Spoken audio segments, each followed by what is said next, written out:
จามเงากำผากระนานลง39หูเคาะโยเซฟดังเมโปติผากระนานอ่อน1-23โยเซฟอันไรคำตั้งอันเอาลงกว่าฮอดถึงกะดีเมืองอีเก็บตุกเลโปติผากูยานโตมูก็หนึ่งอันเป็นอมัดคุณลงอมัดคุณหอคำผารอกลอีเก็บตุนั่นซื้อเอามันกันเอามือกลอิสมีละเจนั่นทาวราพรามีอยู่เลยกันตั้งโยเซฟเลยมันจำปวง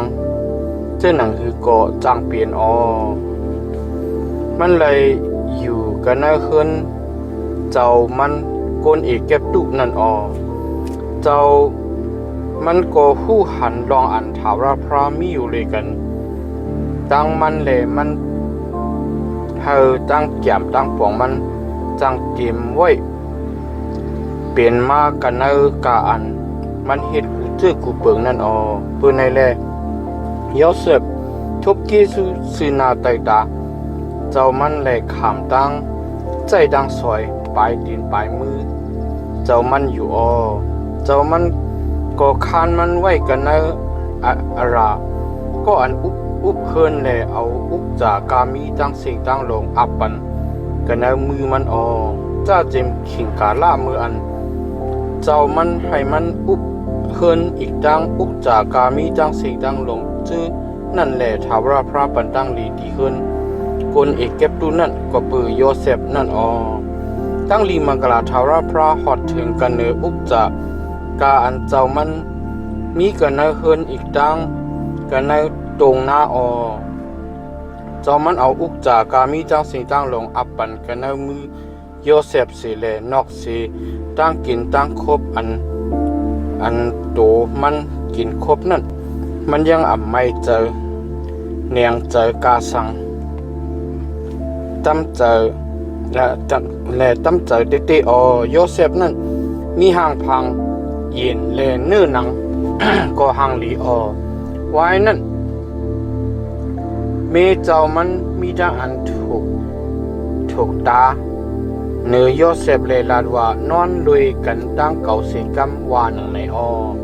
มันก็ทิ้งเปียดเลยลาดีเมเจ้ามันนั่นว่าด้วยขารู้เจ้าเก่าขายังอ่ำไว้กึดอุกจากกาสังอันมีกันเอาคืนในเลยเอาอุกจากกาอันมีดีมันเจ้าตั้งหมดอับปันกันเอามือเก่าขาเย้ากันเอาคืนในก็อันเหยาสีเก่าคาอัมเมียวหรือสีเจ้านางอันเป็นมีเจ้าในมันเจ้าอัมเฮมแขนกาสังที่เก่าคา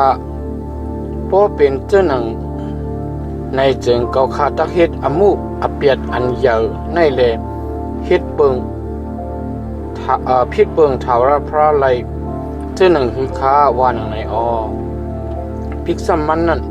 ตึกยงจูเอาโยเซฟเจ้าหนังนั้นกูวันสิโกโยเซฟถ่อมเอาความมันนั่นแหละวิเป็ดอมูตั้งอันอยู่เลยนอนเลยกันตั้งเมเจ้ามันนั่นวันหนึ่งมันเจ้ามันเข้ามาในเฮือนให้เลยอยู่ด้วยการงานมันเลยเมื่ออันกวนใจกะดีเฮือนนั่นมีสีโกนนั่นจึงมีเจ้ามันนั่นตึดจันเอาโคนุงมันเลยลาดว่านอนด้วยกันตั้งเก่าสิกรรมว่าหนังในแลมันเลียนไปออกกว่ากันออกโคนุงมันจำยึดไว้ในเฮือนมีเจ้ามันนั่นมีเจ้ามันเมื่ออันหันโคโยเซฟมีในเฮือนมันนั่นจึงมันห้องเอาคนใจกันนะเฮือนมันจะนั่นเลยลาดว่าด้วยรู้เจ้าอันเอาก้นหีบเยเจ้านั่นเอาก้นหีบเยก้นไหนสร้างไว้นะเฮือนให้มันได้เฮ็ดอำคานที่เก่าเย้าลงปีมันเข้ามาให้เลยเฮ็ดตั้งอันนอนเลยกันตั้งเก่าเลยเฮ็ดตั้งเสียงอันใหญ่หน้าห้องเสียนมืออันมันยินเก่าเฮ็ดตั้งเสียงอันใหญ่หน้าห้องเสียนนั่นมันร้อนเปียด โคหนูมันไว้กะตีหิมเก่าในเลียนไปออกกว่ากันนอกเย้าวันในอ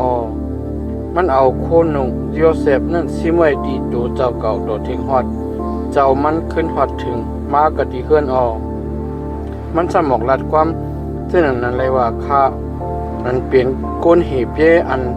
จะเฮาเอาสร้างไว้กันนะเฮือนนั่นเข้ามาให้ได้เฮ็ดนับคานตีเก่าคาเมื่ออันเก่าคาเฮ็ดดังเสียงอันยาวหนาห้องแสนนั่นมันเรียนมันลวนเปียดโคนุงเลยเรียนไป ออกกว่ากันนอกคาว่านังในเมื่ออันเจ้ามันยินความอันเมมันลัดว่าข้าเจ้าเฮานั่นเป็นข้าเจ้าเฮานั่นเฮ็ดดีเก่าข้าเจ้าหนังในข้าเย้าว่านังในจึง